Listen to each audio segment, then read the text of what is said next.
All right, wonderful.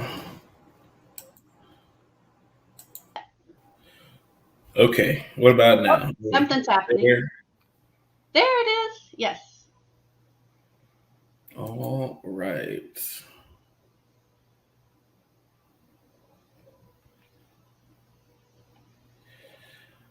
So we were just wait. We'll give folks a minute or two to join.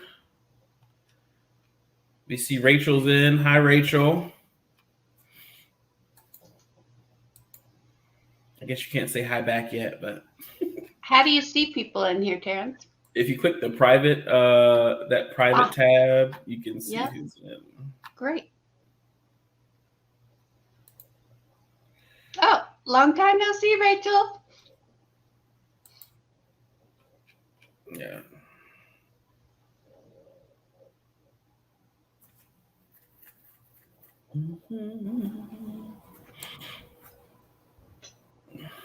Oh, Terrence, we didn't get opening music. That would have been. Oh no. That would have completed the excellence. Oh no.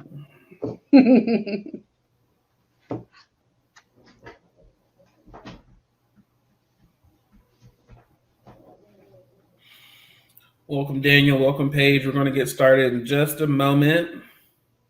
We'll have an opportunity to do introductions and all that jazz.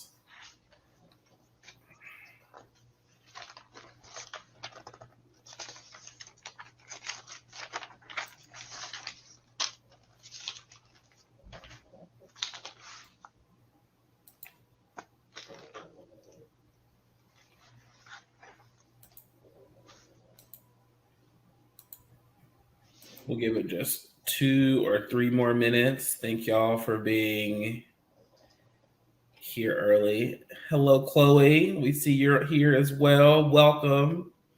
We're going to get started in just a second.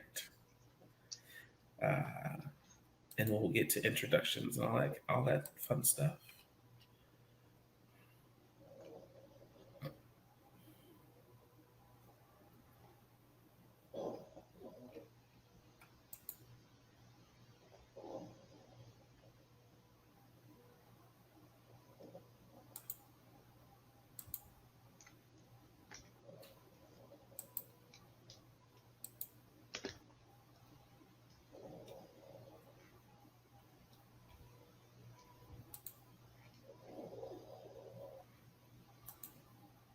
Terrence, can you hear my pug snoring while we're waiting? No. I always worry about that, how well the mic's picking that up. Can't hear my dog whining outside my office door.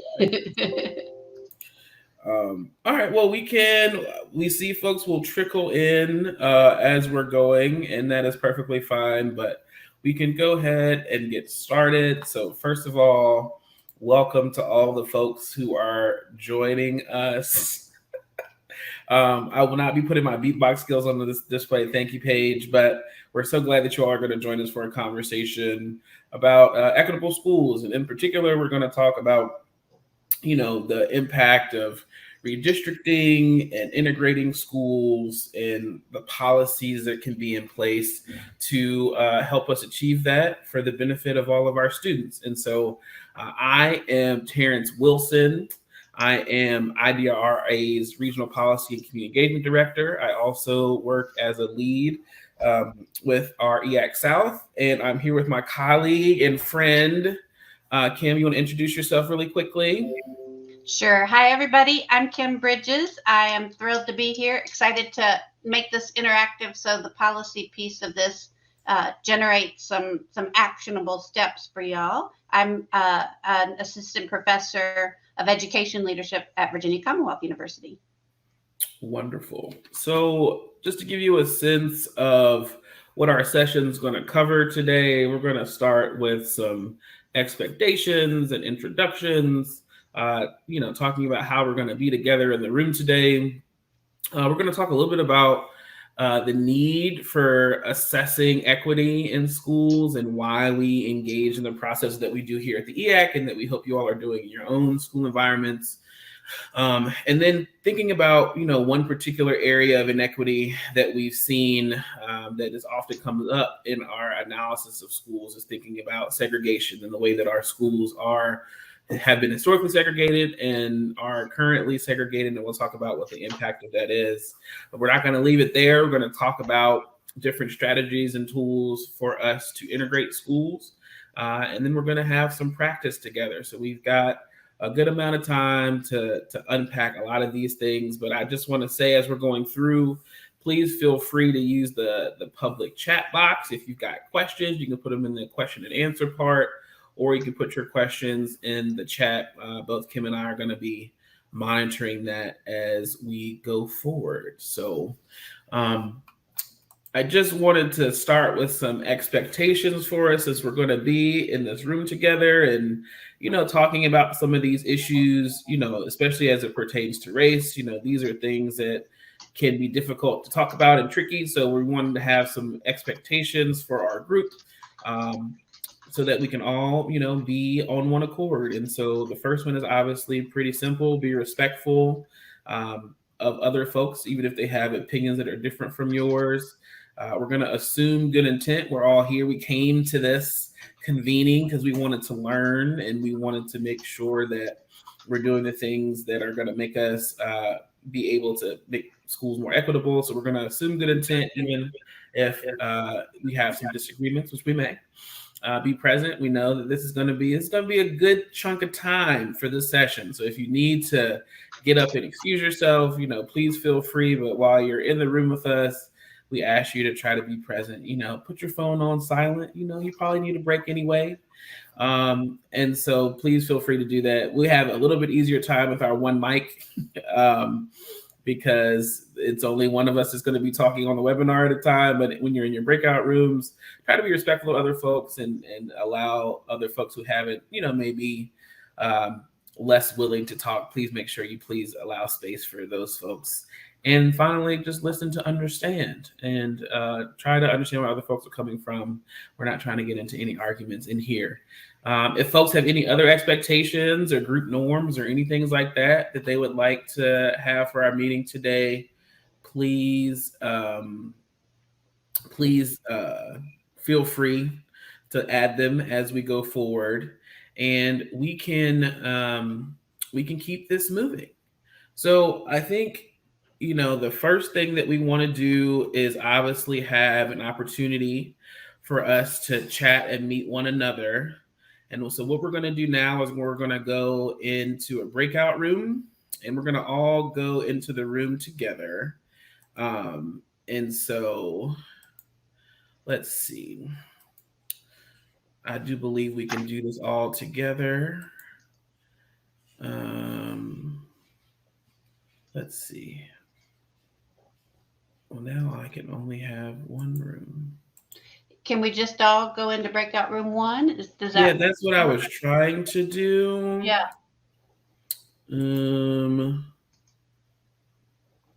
I think I might have hit the wrong button. Let's see what happens. I'm going to open them, and everyone, I think, should be able to join breakout room 1. So go ahead and do that, and we should be able to do our introductions in there. All right.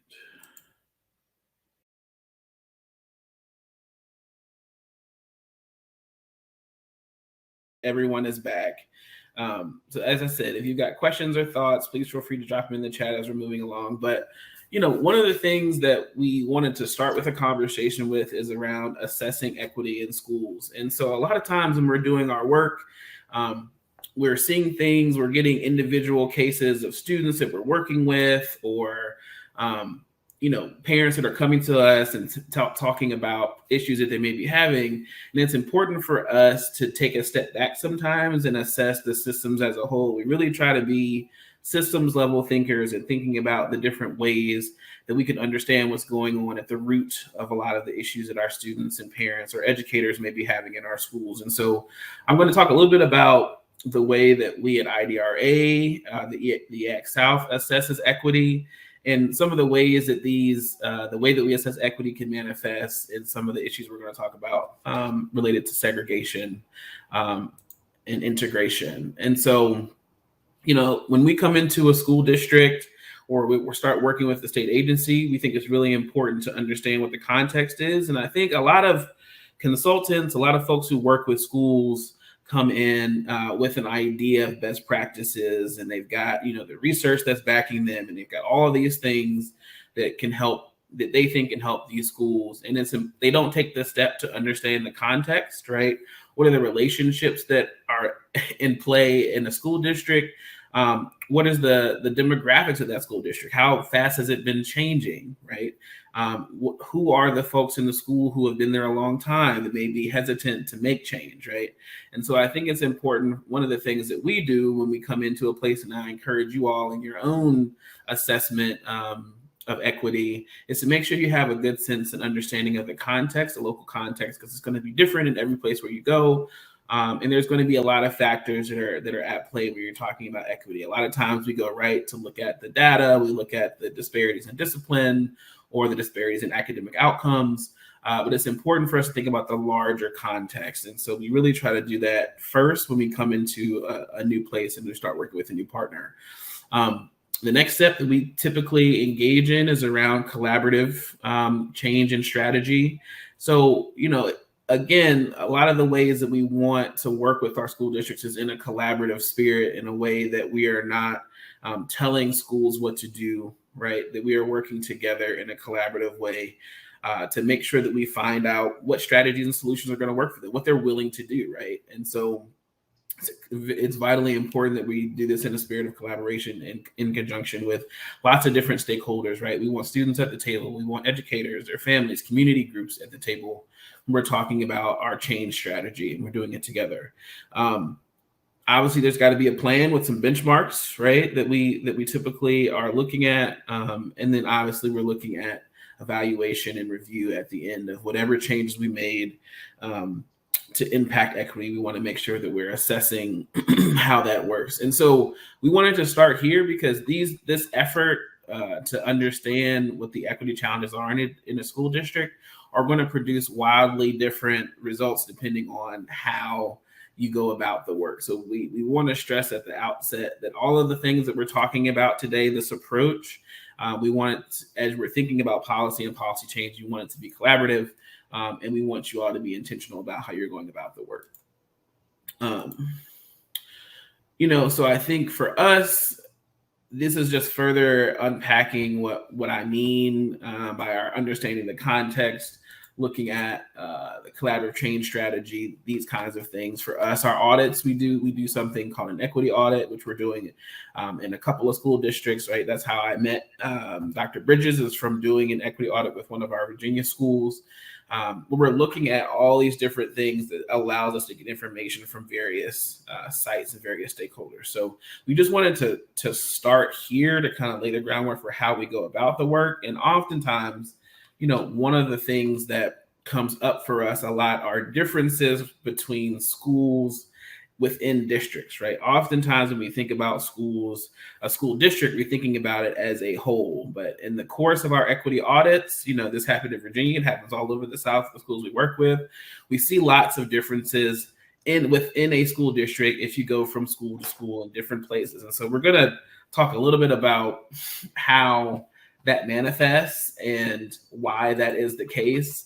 And particularly, I think, segregation and like schools being homogeneous along racial lines is something that we've seen more and more often as we have been talking to schools, right? Over the past few years, this is not a new phenomenon, and it's something that we've been working on really since the, Brown versus Board in the 50s. So I've got a slide here, and I'm so sorry.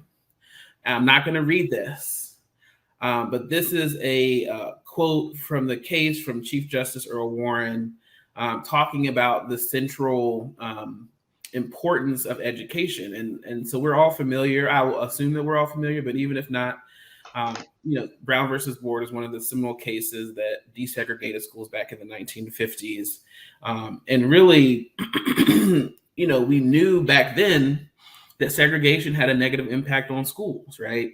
Justice Warren asked if segregation even, maybe equal deprived children of the minority group with equal educational opportunities, and they believe that it does. So this is not a new concept, right? This is something that even back then was something that folks could recognize as being harmful for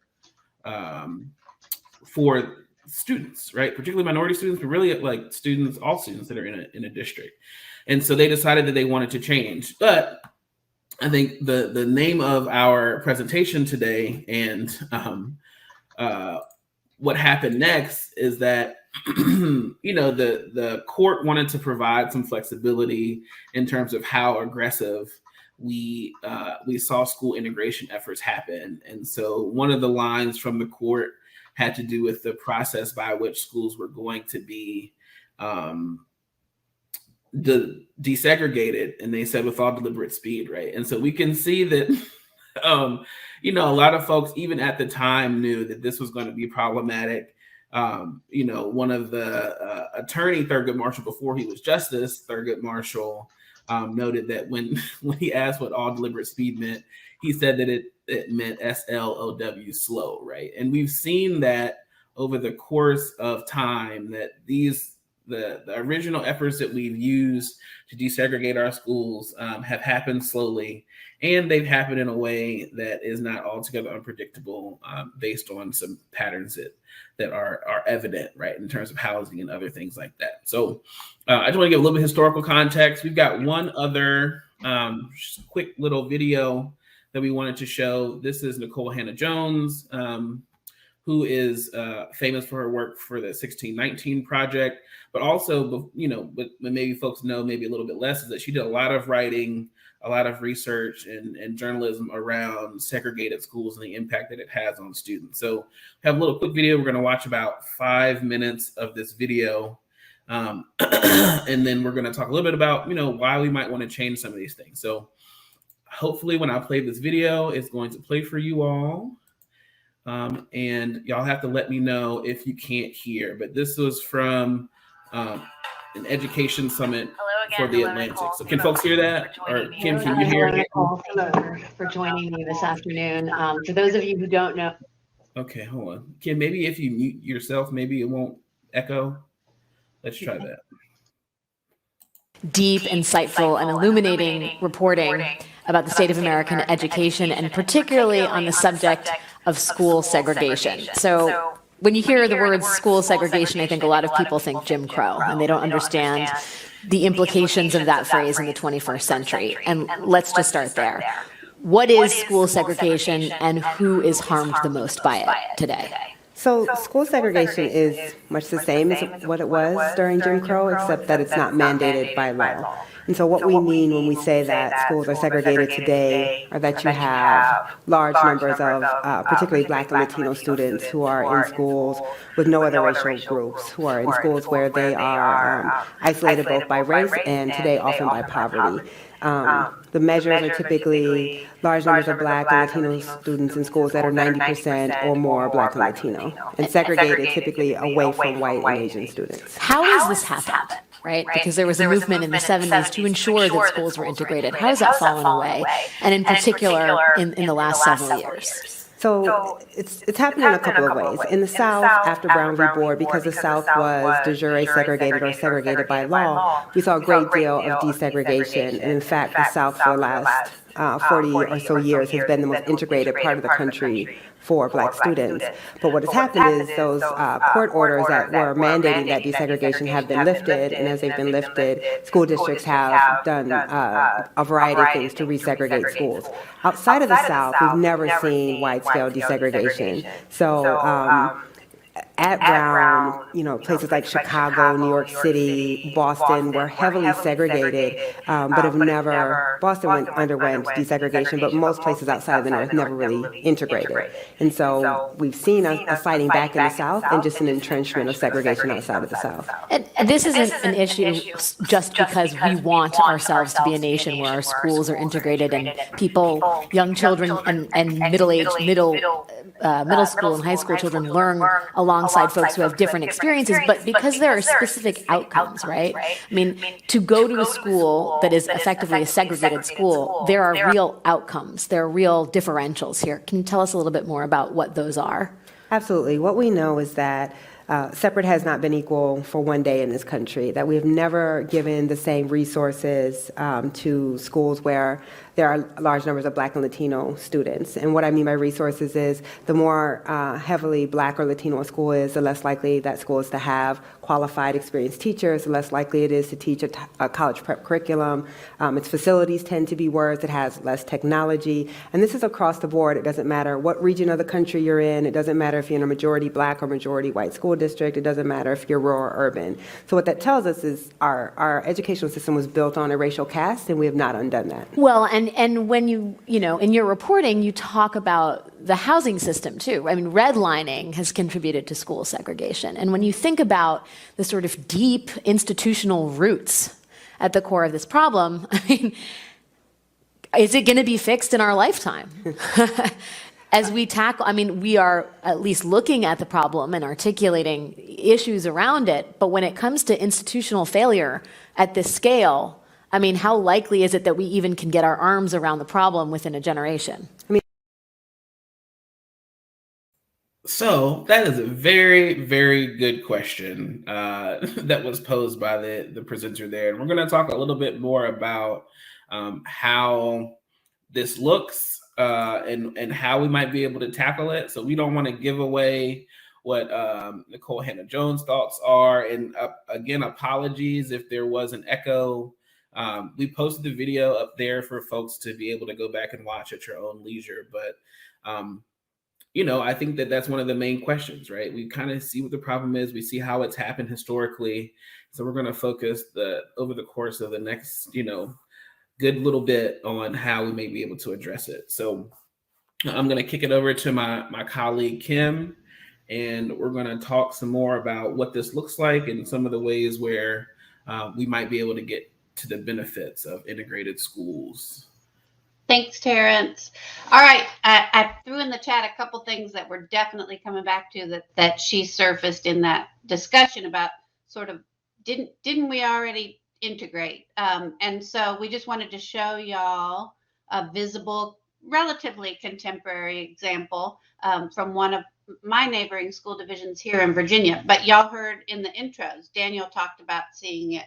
Marissa talked about the specific demographics of that the ward she is working in. So here's what modern day segregation looks like. So on the left, you see my sloppy efforts at trying to make this not visible in terms of which district it is. Rachel could probably guess.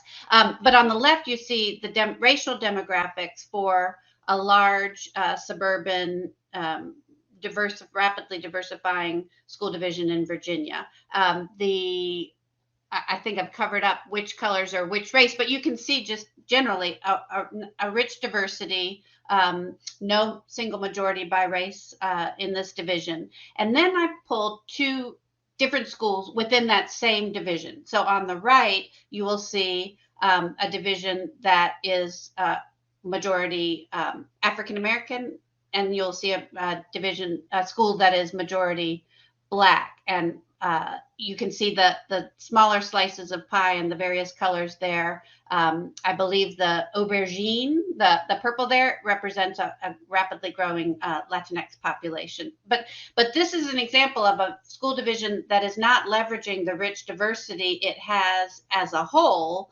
when it is drawing those boundary lines for its individual schools. So you can probably guess that there's some geographic difference here, and you can see how that that manifests as segregation both in majority white and in majority minoritized populations. And you can imagine all of the resource challenges that relate to that. So Belinda, we might not directly hit on funding, but we'll definitely talk about how that ends up contributing to the resource inequities that Nicole Hannah-Jones talked about as well. So this is what it looks like. Y'all have seen it because y'all already started describing it. Let's talk a little bit more about why this matters then. why should we change this? Why should we still be pushing for this notion of truly integrated schools? And what does that really mean? And so I often talk to school boards in Virginia about this. You can go to the next slide, Terrence. And there are 60 plus years of social science evidence about the benefits of diverse,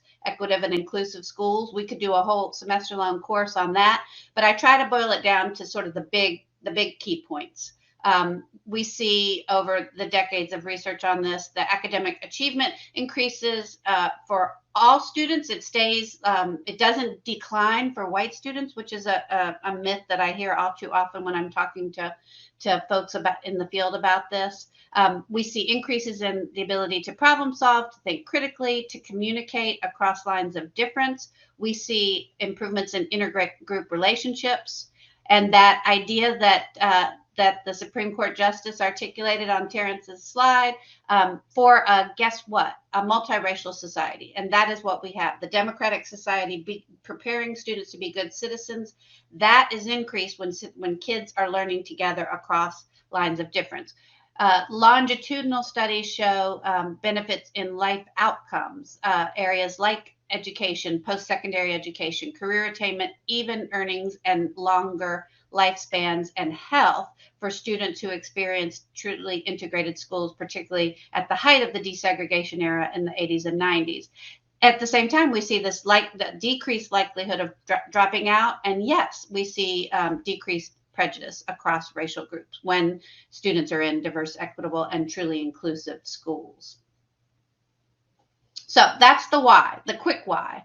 Let's talk about the current context, and it relates to another important why.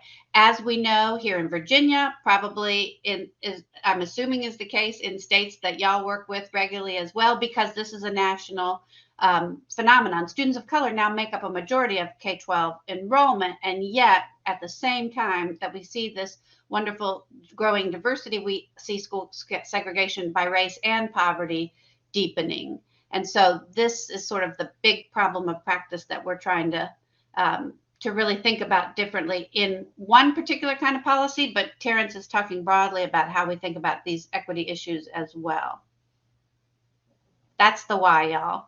And then no surprise to folks in this room, these are just two of my favorite scholars on the issue, Rucker Johnson and Sean Reardon. And again, I already amplified it in the chat from what Nicole Hannah-Jones was saying. She also regularly presents with these folks. But the Sean Reardon quote is something to keep in mind. His longitudinal and massive data collection on every school district in the nation, they could not find evidence of a single school district that has high levels of racial and economic segregation and low achievement gaps. And we know that achievement gaps are related to opportunity. They found not one. So he has concluded we do not know how to just provide better schools in high poverty segregated areas. And that is a national challenge.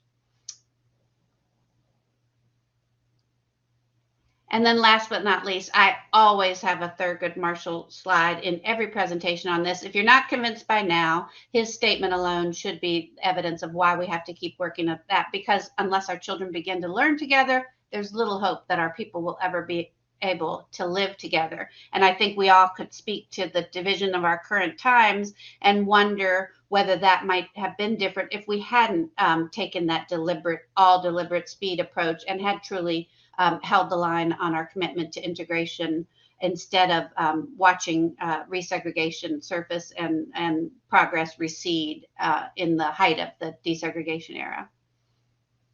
So that's the why. I don't think I have to sell this crowd about the why. But then we have this dilemma, right? Yet we still can see that we have segregated schools persisting across divisions, across state landscapes. You could throw a dart at a map and see a lot of the evidence that I showed you on that with those comparison pie charts there. So why? Why do we think this is still the case? And we wanted to ask y'all about that. Why do you find that this is still the case in the districts and school divisions and particular schools that you are working with? Terence, do we want to try to hop back into Breakout and talk about that for a bit? Yes, we do. And we will hopefully be a little bit more streamlined as we get into breakouts now. So let's hope that this works. We're going to all be together in just one moment. Yeah, let's come together and hear y'all's what you're seeing.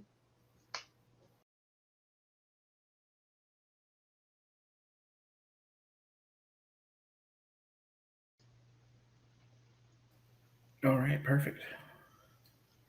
We'll give folks another minute. I see we did have a slide that I went out of order for, but it's Well, fine. no, I think I did it. So I'll just hop back on the previous slide, but I just figured I'd show that so people would know what was happening. Do you are you able to advance and I am. Yeah, I just advanced it to that one when I realized that we had that there too, Tara. That is perfect. Okay, good.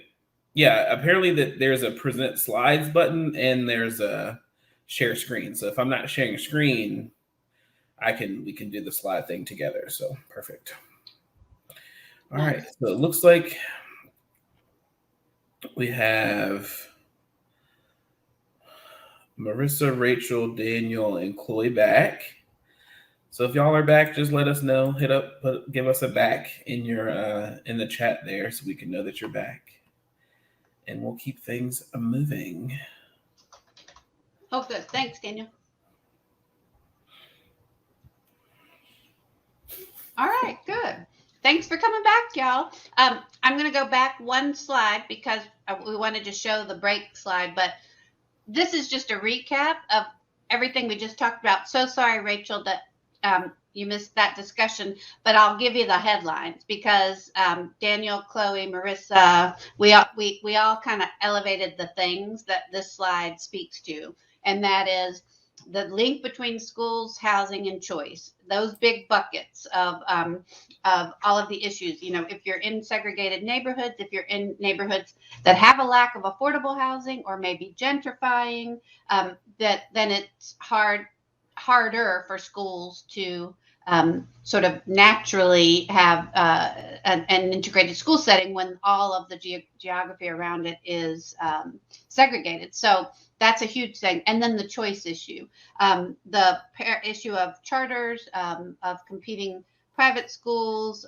arising, at least in Virginia since the pandemic, homeschool population, all of those things can impact the level of segregation within schools. And y'all talked about receding enforcement of segregation within and between districts. Absolutely. We talked about the impact of the way that we draw both the boundaries of school divisions and within school divisions, the boundaries around school. We'll talk much more about that.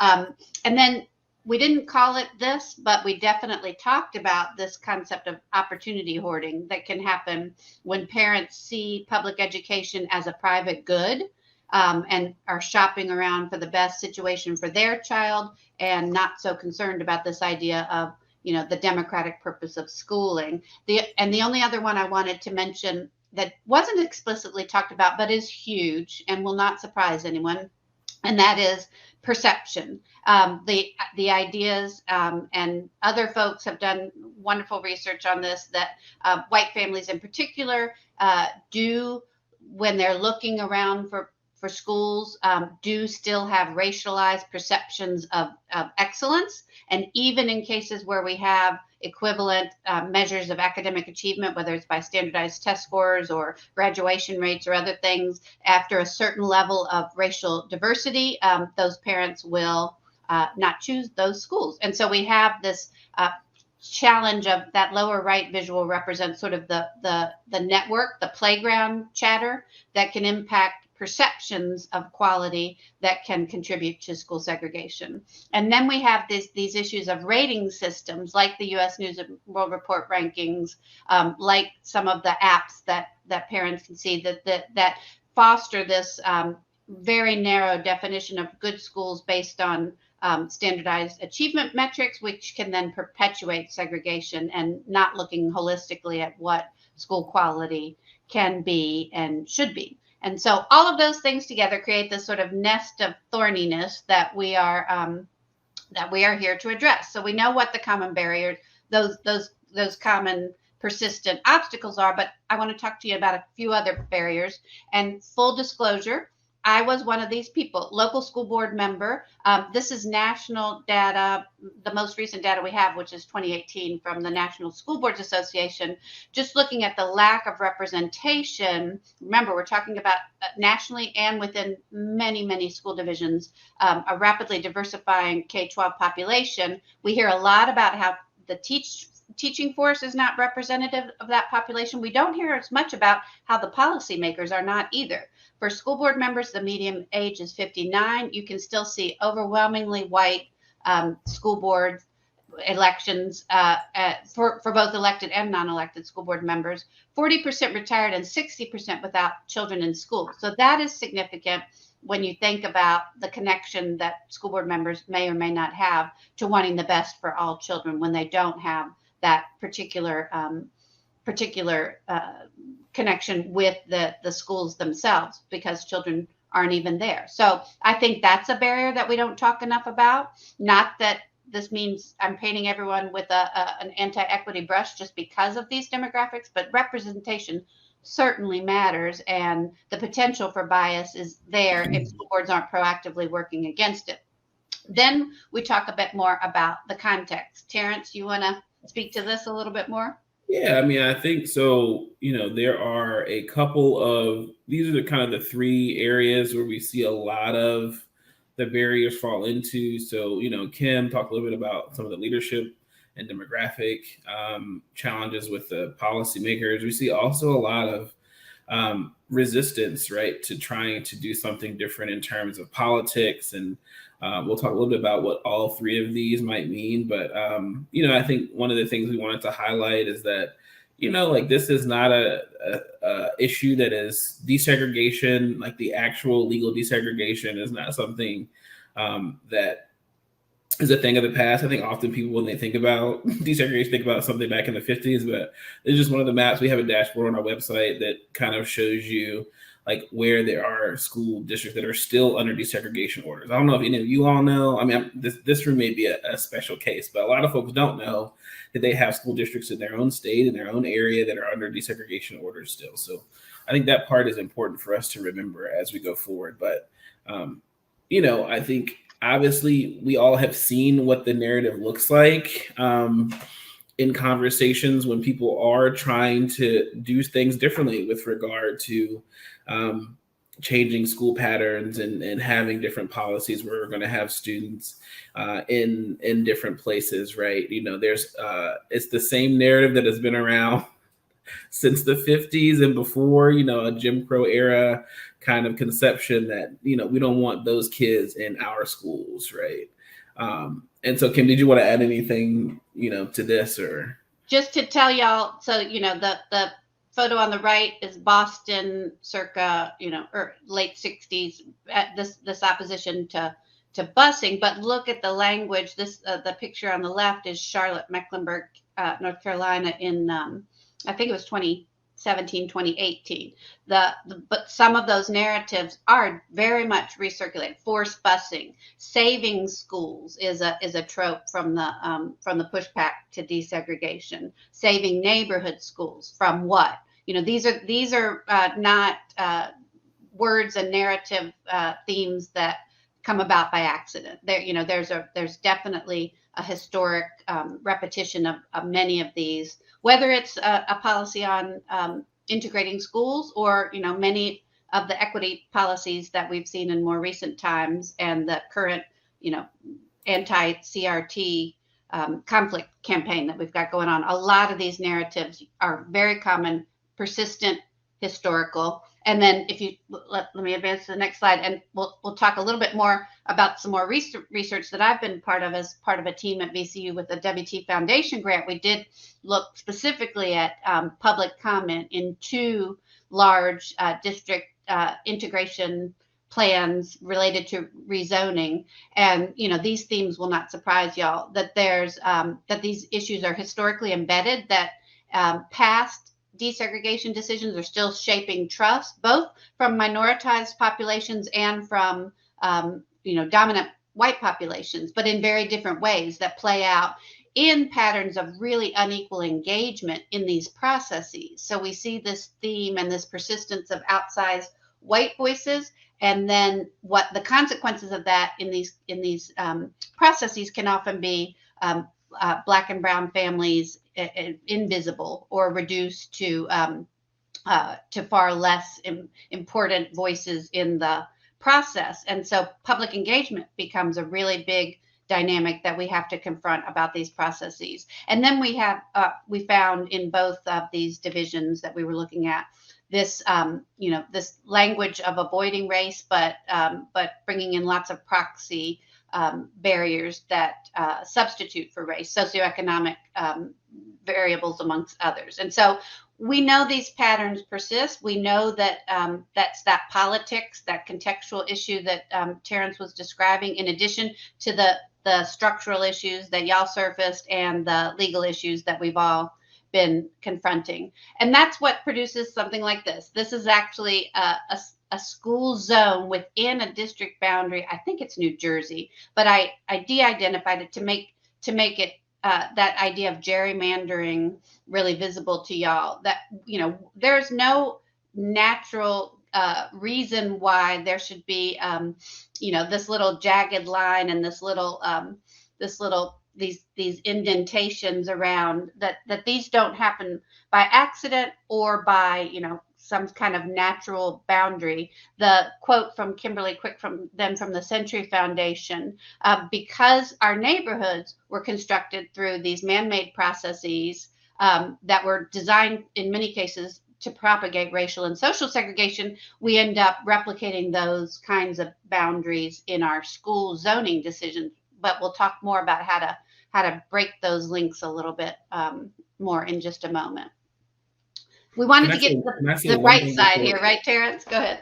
No, I was going to say, can we say I want to say one quick thing before we went all the way to the next part, with this part around distrust. And particularly, it reminds me of a conversation we were having with a focus group of Black parents. And they were talking about how they almost would prefer like their students to be in a school that was more segregated, because when they had their students in a school that was integrated, it was not a school that was welcoming. It was a school where their students felt targeted, right? So I think it's important to see that it's not just, white voices around that. I think there is an outsized conversation about that from white folks, but I think it's also interesting to hear that there are a lot of folks in communities of color who also realize that, just because we're integrating a school does not mean it's going to be a school environment that's going to be good for their young people. So it reminded me when you said it. And I think that it's just something we should also keep in mind, looking at both of those sides of that coin. Yes, that was absolutely what we found. That distrust was from Black and brown families in the divisions we looked at was, y'all have never done this right. Why should we trust that, this process will be different? For sure. And I would say back to that is then we have to really talk about the language of desegregation versus true integration. Because if folks were in a desegregated, diverse context without some of the parameters around inclusion and justice, then they would not want to perpetuate that. And we should understand why. Yep. 100%. Thank you and Rachel and Chloe, we see your comments and thank you for them. It's a huge conversation that we need to be aware of, right, around what we actually are asking. What is the practical, impact of asking to have integrated schools, right? There's got to be a both. We'll talk a little bit about what the policy is around making sure that these policies work, but very good points by both of you all. We'll circle back to this in the breakout. I want to hear more around what you all have heard, but thank you for raising that in the chat. Go ahead, Kim. I'm sorry. Back to. Oh, no worries.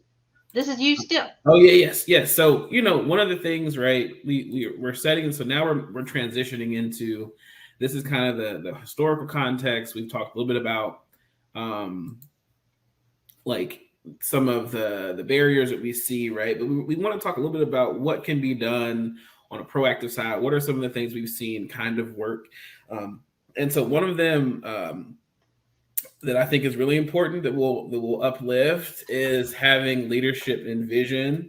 So folks may know who this individual is pictured here. This is Dr. Gregory Hutchins from Alexandria, Virginia. And, you know, he is one of the folks that we've worked with before, real leader in this field around equity in schools.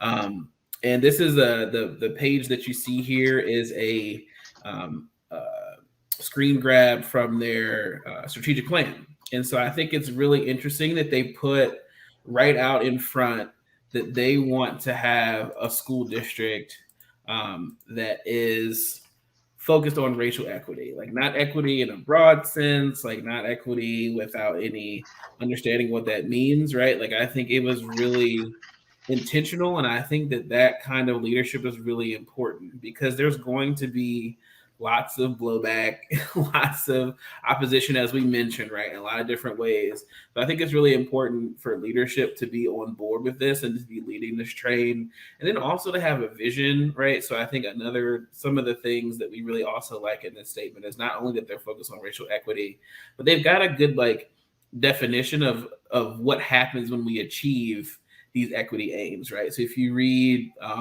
the descriptions of educational excellence, educational equity, and racial equity, like these are kind of mini vision statements. And I think it's really important for folks to articulate what that vision is. So just not so that it's something that we're trying to take away or, you know, just change things around. It's like we're trying to move toward a particular vision. And so I think that part is really, really important. So I wanted to highlight that as one of the kind of pretexts that are going to be really important as you are in your own spaces working on, you know, integration issues.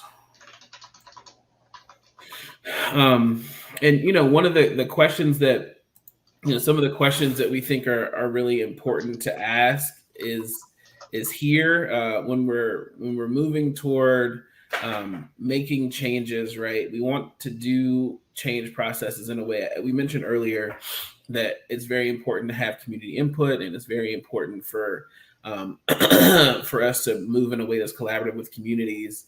But it's also important for us to remember, like, to focus on policies, procedures, and practices, right? Oftentimes when we have these conversations, I know a lot of you work with, you know, individual stakeholders in these communities, and the question is around individuals. And so we really want to move toward thinking about systems, thinking about what policies, procedures, and practices are going to be the things that are preventing or promoting, you know, integrated schools and schools that are going to be more equitable and culturally sustaining for our students. So I bring this slide up because it's one that we ask, you know, we start kind of from the individual experience, right, of individuals who are in minority in whatever way that's you know, captured.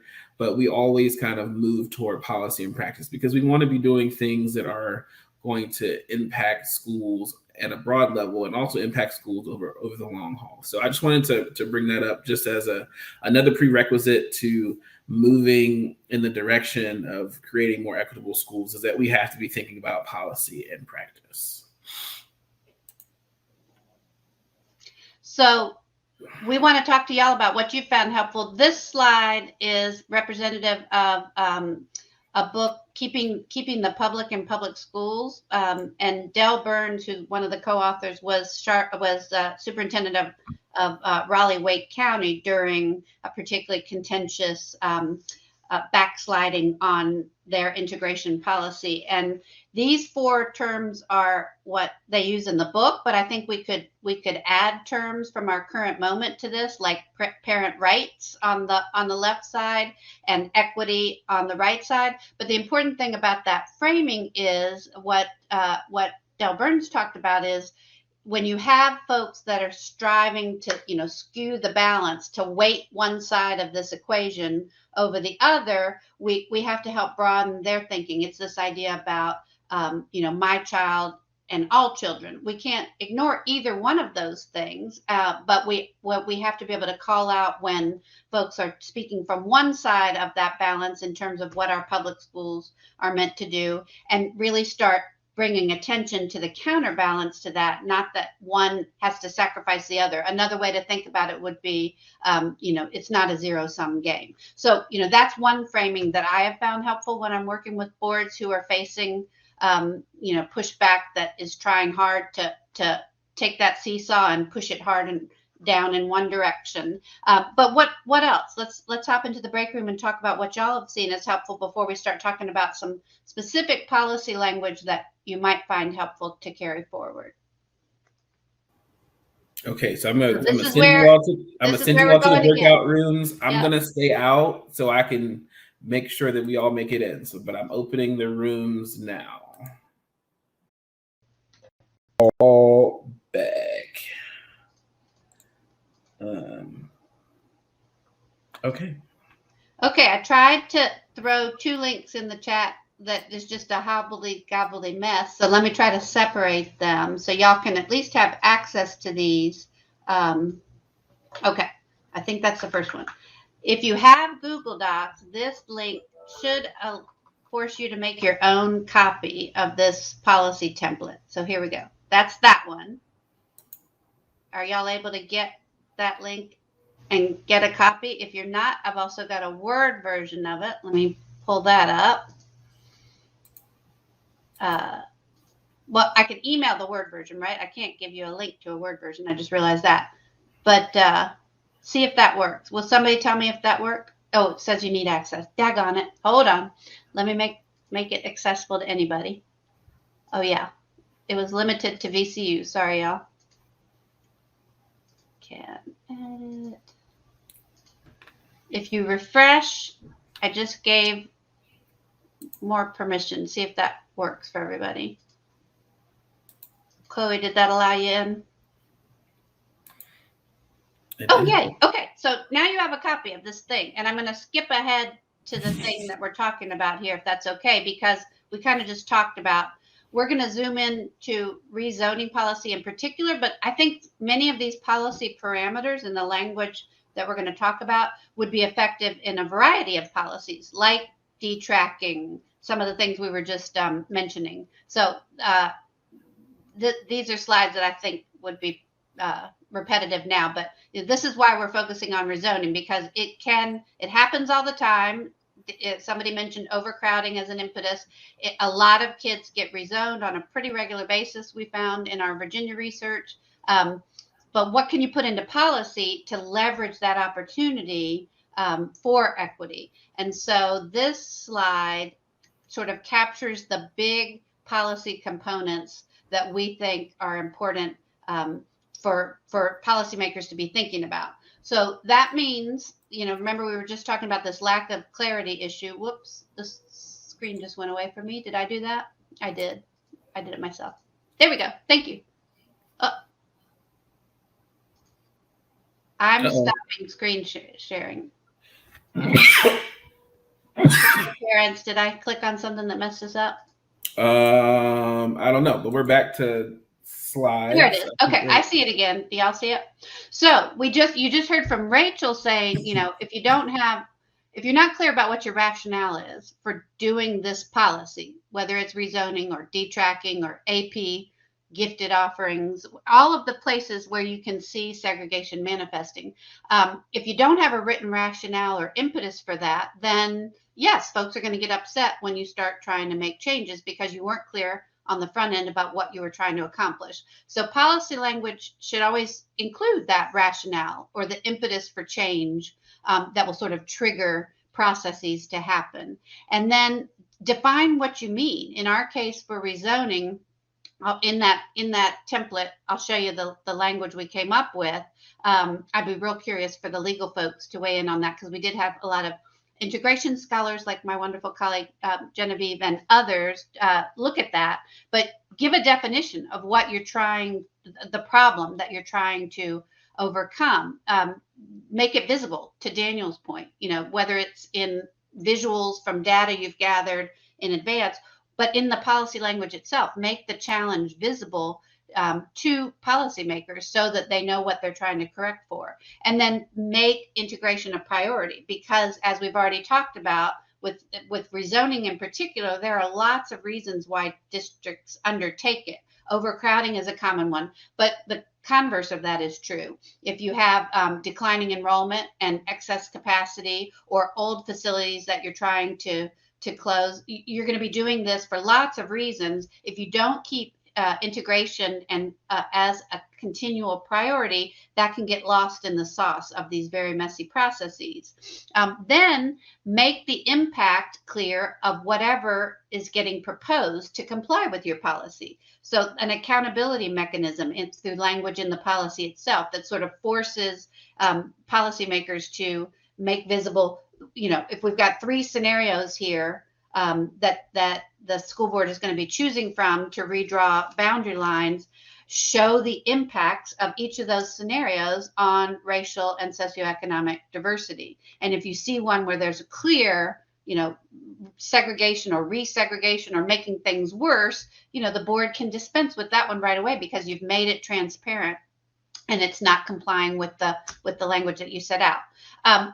Public engagement processes, we could do a whole other workshop on that, but making the policy show from the front end that you're going to have processes that are also equitable, because you're never going to have an equitable policy outcome if you've had an unequitable engagement process for that policy. And so you have to tackle the processes within the policy itself too. We can show you what that could look like.